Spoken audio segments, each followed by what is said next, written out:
With that, I'd like to welcome Steve and Elop.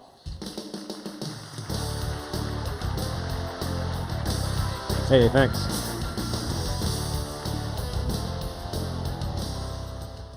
So I've given you a brief intro, but just maybe you might want to say a bit more about that. Sure. So as you doing at introduced Microsoft? me, I'm from Microsoft, although I will say I've spent most of my career here in Silicon Valley and made the big move up to that place in the Northwest. The role is very much about helping people with productivity. It could be a corporation, it could be an individual, but essentially it's using software to help people become more productive in what they're doing. So when you were at Macromedia, you know, you were a real powerhouse there, and you moved on to Microsoft, and you know, Steve Ballmer recruited you pretty heavily. He did. He must have seen something there that he wanted to bring to Microsoft. Kind of reflecting on the differences between Macromedia and Microsoft, what was it, you think, that made Steve so, you know, feel so urgently he needed to have you there? Yeah, I think it's a sign of the times and perhaps some of how Microsoft is going through transition. You know, it's very much the case that Steve values diversity in the leadership team, so you've noticed a number of people coming from the outside into Microsoft, and people are bringing different perspectives, you know, different points of view. I know for me, going to Microsoft, I quickly realized that things were very similar up there and also very different.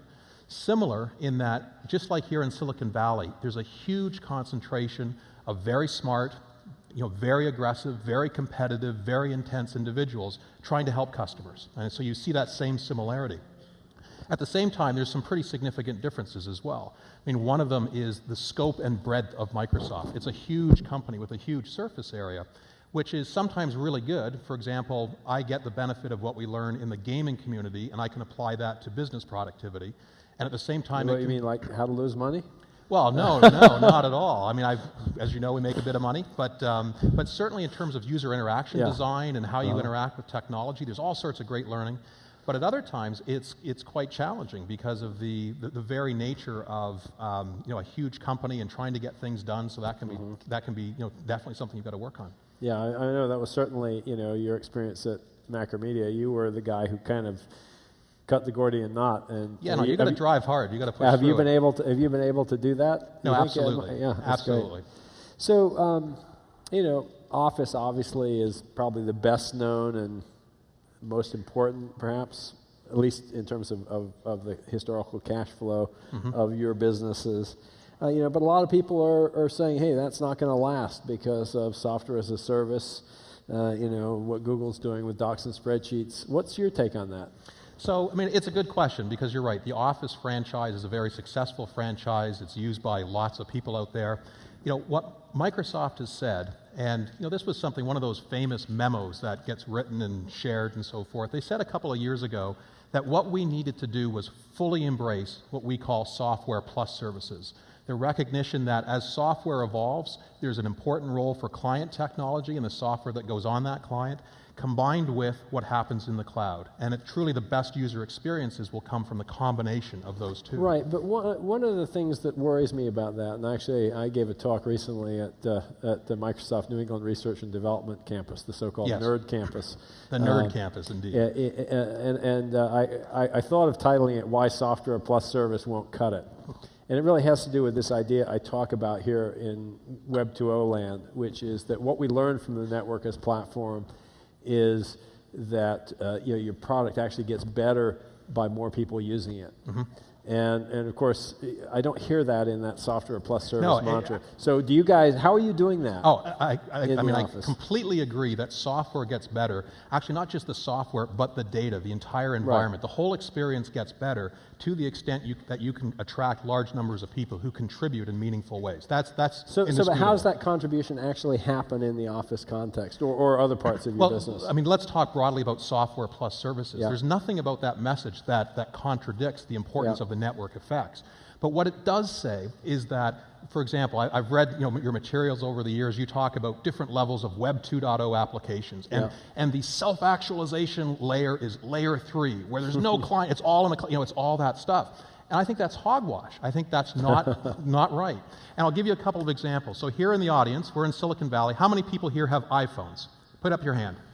How many people with those iPhones are using the Facebook application on the iPhone? Just as many, if not more, somehow. The point being, the point being that the device, the operating system on that device, and the rich application, the Facebook app, combined with the service, the Facebook service, the web-based service, Sure. is a better experience all up. That's what people are self-selecting. And that type of principle, No, I believe, will understand, but continue. I mean, we're not using Office on our iPhones yet.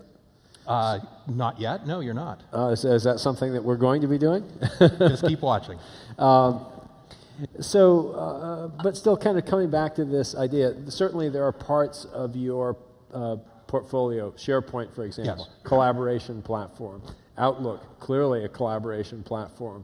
One of the things that I've been asking the social network community for is to make sort of email and the phone address book a really first-class citizen. Yep. And I'm wondering what your thinking is about how do we build really a personal information management console for the social network, and is that something that you have in your... So speaking very broadly, let me make this point, and that is that Web 2.0, as we've come to think about it, is very much about the social interaction and everything that you can do amongst people and large groups of people, and it's also a certain statement on architecture. What is happening right now is those same principles of Web 2.0 that we've been seeing so publicly, Wikipedia, Amazon, eBay, so many other examples out there, that's now being translated. Those lessons that have been learned are being brought into the enterprise, into a business setting. And as they come into the business setting, those same principles combined with the corpus of information that's inside an enterprise, which is your email file, and not just the information, but the social graph that comes with that, the business connections and so forth, the address book, all of that information out there on file shares, all of that is being brought into an environment that's very much about the social computing environment within an enterprise. So, but one of the things that social networks have done, there's one very simple way to describe one aspect of Web 2.0 is user self-service. Mm-hmm. If you think about the typical CRM system, for example, the salesperson maintains records on all their contacts. Yep. In a social network, people maintain their own records. Mm-hmm. So it's user self-service. It's kind of like the Craigslist of CRM. Right. And, how are you, seeing those two worlds converge? You actually have a CRM product and you say this sort of, in your unified communications mm-hmm. Group, you have this focus on personal CRM, if you like. Mm-hmm. How does that tie together with that public social networking aspect? I think that what's happening behind the firewall is identical to what has happened beyond the firewall in the public internet.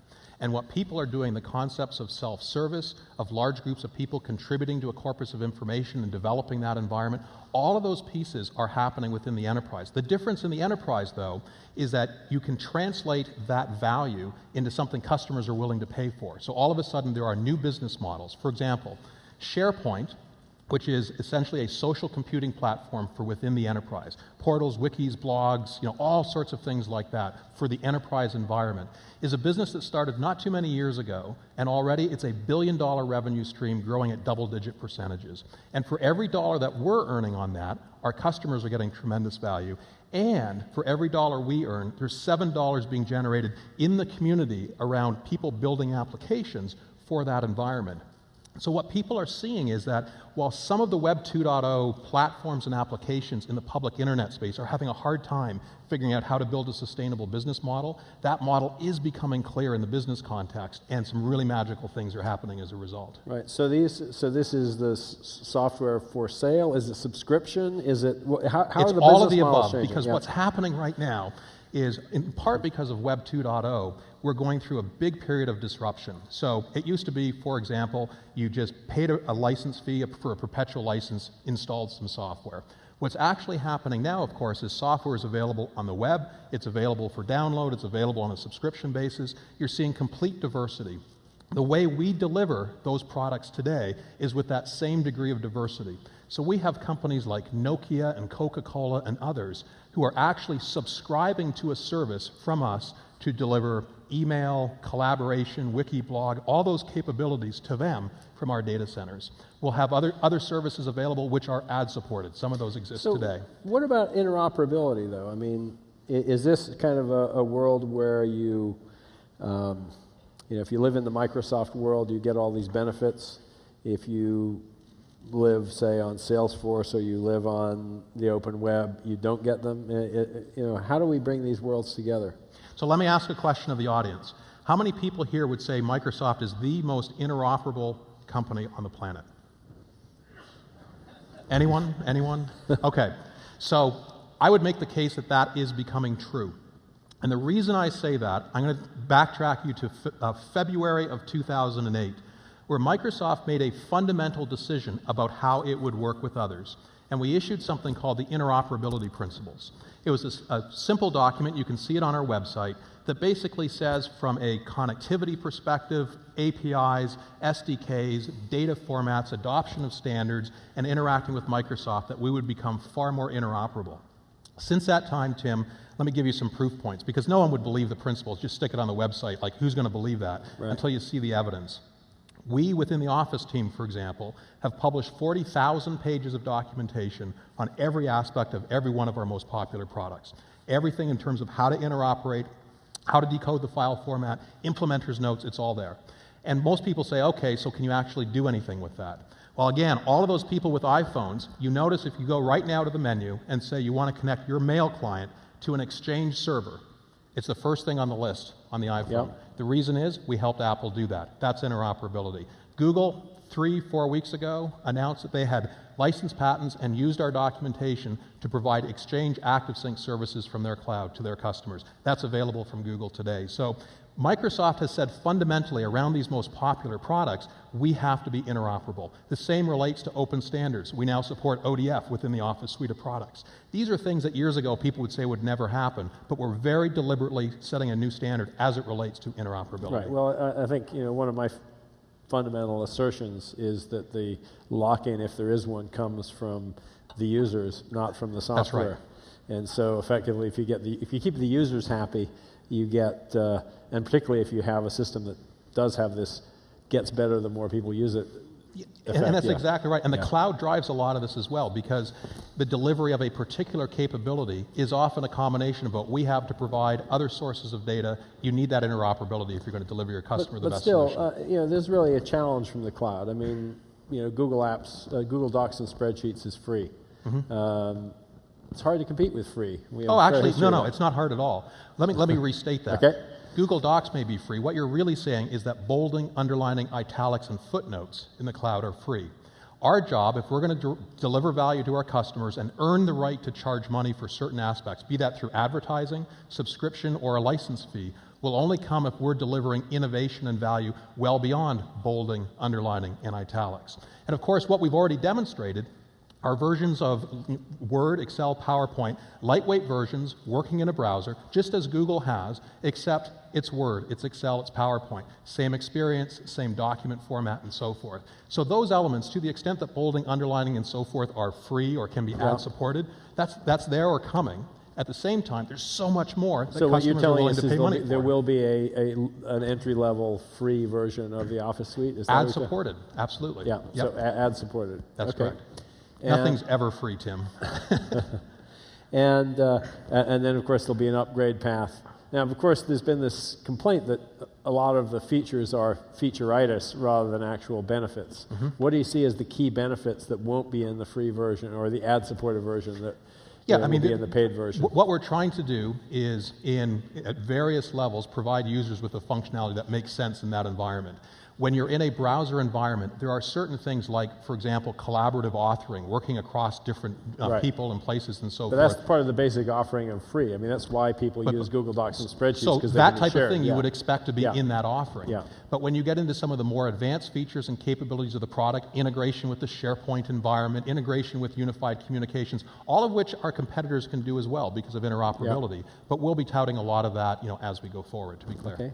Do you have a time frame on any of that? So we haven't given precise dates of availability, but people should expect to be working with beta code in not too long a period of time. And I think the official statement is it won't be this calendar year, but watch this space very closely in terms of final software. All right. So so if you think about the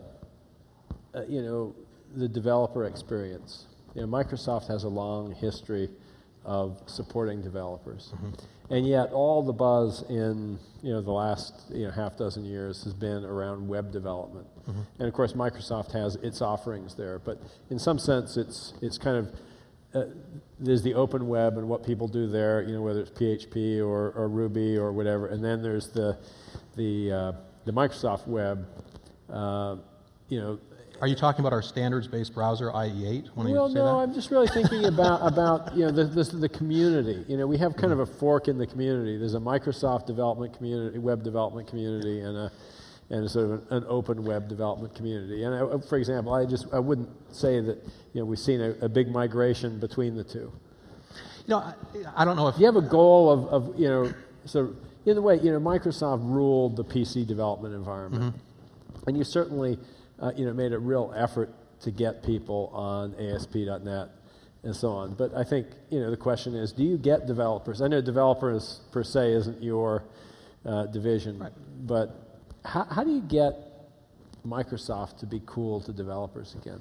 Well, I wouldn't say whether it's again. I mean, there's a lot of people who make their living on that. So let's not disrespect those millions of people who are doing that today. And you go to a Microsoft developer. I used to argue that with the open source people all the time and say, you think there's not a Microsoft developer? They would say because they're making money, go they're to more tech cool ed, than you are. And you'll see people just as passionate and just as committed as you are. But let me say this. When you think about the future of development on the web and also more broadly in the cloud. Well, I'm thinking about lightweight development, everything from, sort of what's happening with Amazon Web Services. Sure, okay, so let me talk Google about that, App because Engine. When we said several years ago, fully embrace software plus services, that we were going to do that, people have begun to see that because we've delivered online versions of products, just what we talked about in terms of Office in a browser. However, what we announced last October at the Professional Developers Conference was, if you like, the next generation of platform environment for Microsoft, Windows Azure, which is essentially saying there's an opportunity to provide the raw compute and storage and other capabilities for application development, as well as services that we can put on top of that. Now, what we've said very clearly is that all of the expected web standards and so forth that are required in that environment are going to be fully supported and a part of how we approach that. Again, back to the message of interoperability. So what we're trying to do is provide incremental value. So yes, within our cloud, if you like, there'll be SharePoint services for collaboration. There'll be CRM services, database services based on SQL Server, authentication services based on Active Directory and so forth. But within that environment, we're saying, hey, you can build great web applications, you can take advantage of our services, but do so in a way that's standards-based and takes advantage of everything that's out there. Isn't there a fundamental challenge to Microsoft's whole business model with the way that the web has ended the upgrade cycle?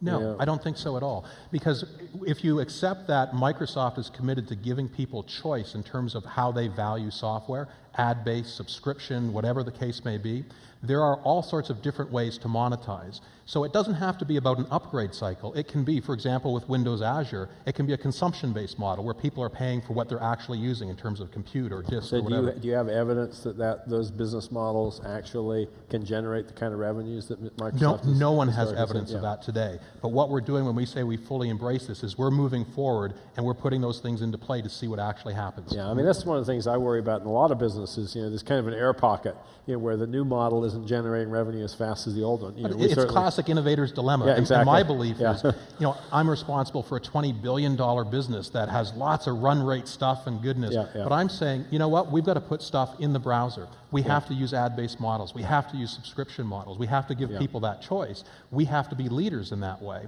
And I think fundamentally we'll be rewarded for that. Again, though, we have to be out innovating the competition. At the end of the day, if we provide more value, we'll win. Yeah. So, I was saying we should actually ask for questions on Twitter. If people want to ask Stephen questions, you can just at them to me, at Tim O'Reilly, and I'll check it here. But I also did, I put out this call for questions a couple of days ago, and I got a bunch of them. I'm going to ask you kind of an odd one first. Okay. This is from at Louise B. He said, if I'm a PC, what will my child be? If I'm a PC, what would my child be? Well, let me say this.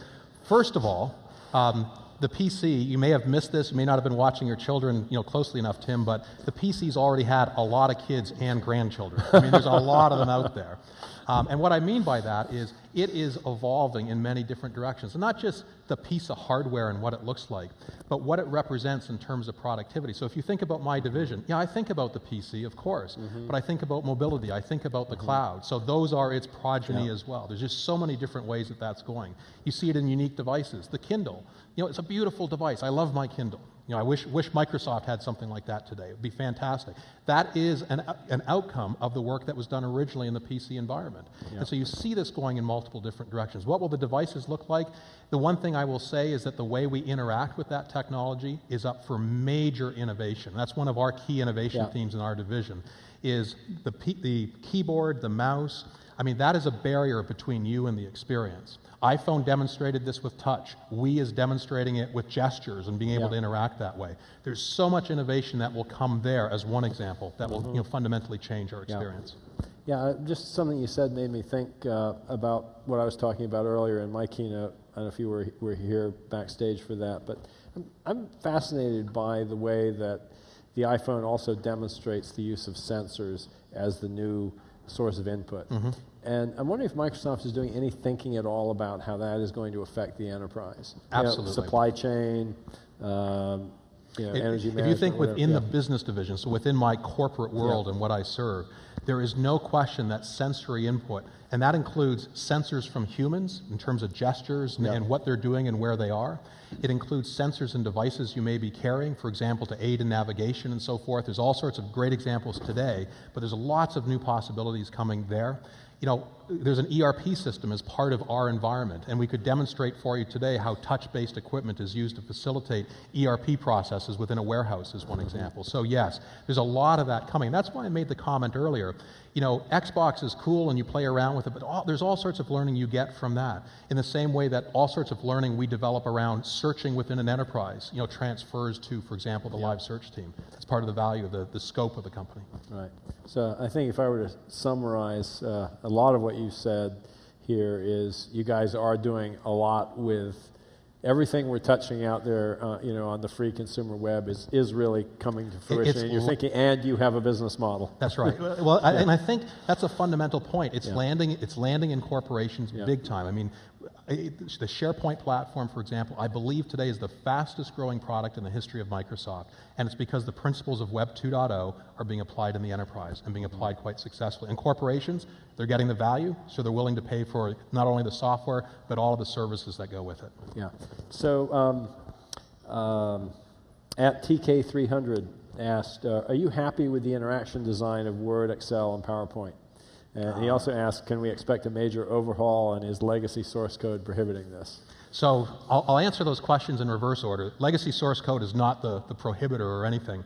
As some of you may know, if you're users of Office 2007, we actually went through a very significant upgrade in terms of the user interface. It's been very well received by customers and so forth. But here's the challenge.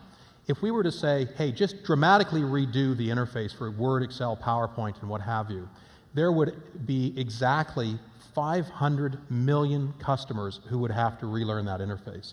That's how many people out there are using Word, Excel, and PowerPoint today, 500 million people. And so the real thing that we have to think about is, as we make even significant steps in the user experience, what does that mean to 500 million people? How do we land that? How do we help them through that? Because there's huge cost to people all over the world to do something like that. The impact, it's not, even Facebook today, they make a little change, the whole world erupts, and they undo it and all that. Think about it in terms of all of those other people who are using those products. So that's one of the challenges. So it's really the drag, it's where users actually become an inertia on the product. The user, the muscle memory, the things that people know how to do in Excel, that if you say, hey, I've got a new way of thinking about Excel, all of a sudden all of those people, I did some press work earlier today and I was meeting with a particular reporter, and she said, yeah, my husband, boy, initially he was really upset that you changed the user interface for Excel. Now, the thing we know is, because we do tons of research on this, is that the productivity gains we're delivering to, again, 500 million people are substantial. We can measure that. We get all sorts of telemetry on these products that help us understand how it's helping. So what we tend to do is, if there's something where we have a fundamentally different idea, you see a new product appear. It could be an experiment or it could be something real. So for example, there's a product in the Office suite that not a lot of people know about that's called OneNote. and it's all about freestyle note-taking and management of information for students, for people in meetings and so forth. And all of a sudden we've landed a new experience, a new user interface, a new way of operating, and it's beginning to take off as well. Yeah, actually, that was a question from Twitter too. Jack Schofield asked, why isn't OneNote bundled with a cheap version of Office? Why not price it to sell to students? So, in fact, if you go out and take a look within a student bookstore or whatever, we've done precisely that. There are actually, I don't know what people would think the cost of Office is, because by the way, of 500 million people who use Office, only 250 million have actually paid for it. There's another 250 million who just use it, borrow it, steal it, whatever the case may be. But if you go on to bestbuy.com or something like that, and even if you're not a student, the cost of getting started with Office is like $90 these days. I mean, there's been a lot of changes to pricing and packaging, as the technology's evolved. So I have a question here from someone named ZillaX0RZ, and he says, ask you about this IE 8.1 article from yesterday. I'm not sure what he's referring to. The IE 8. Yeah, so somebody, actually, Zilla, can you provide a little bit more detail? Because something apparently was not interoperable, according to this article. And I don't know. You don't know anything about it? Okay. Don't know anything about it. All right. All right.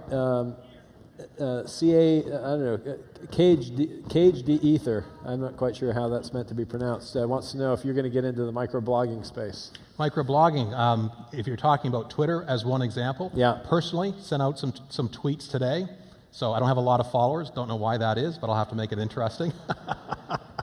But in terms of microblogging, in terms of blogging and all of those things, what we're doing is experimenting with all of those things in a corporate setting as well as between the corporate and private setting to say, hey, these are all the ways that people are communicating. Let's bring those together in a way that's useful for people.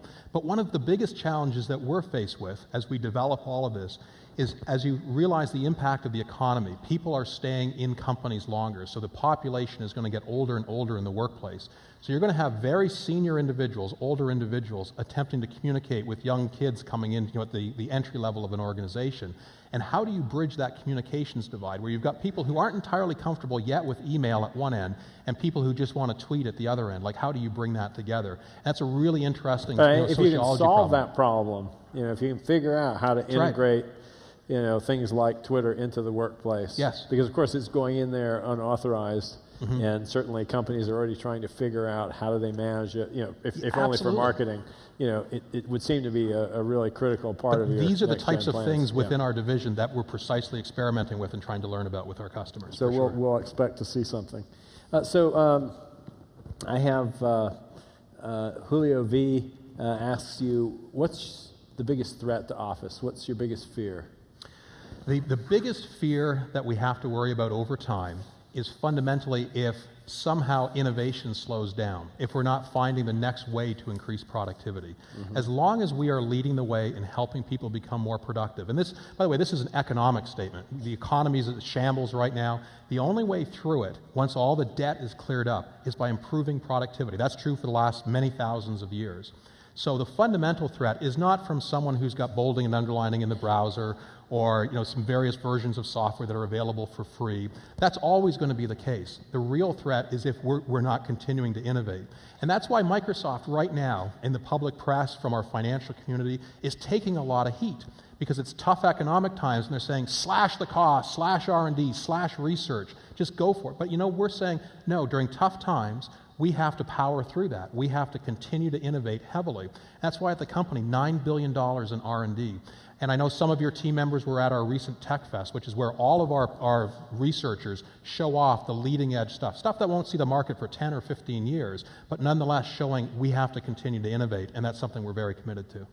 All right, well, that seems like a good place to stop because we're out of time. Now, before you go, I know there's often a lot, probably as I was coming up on stage here, there's more than one person who said, well, here comes the evil empire or something like that. And I get that because I spent a lot of time here. But what I'd like to do, Tim, just as a token of our appreciation for letting me join you here today, is present you with something that is like all the rage on campus at Microsoft, because we get a lot of people making evil empire comments.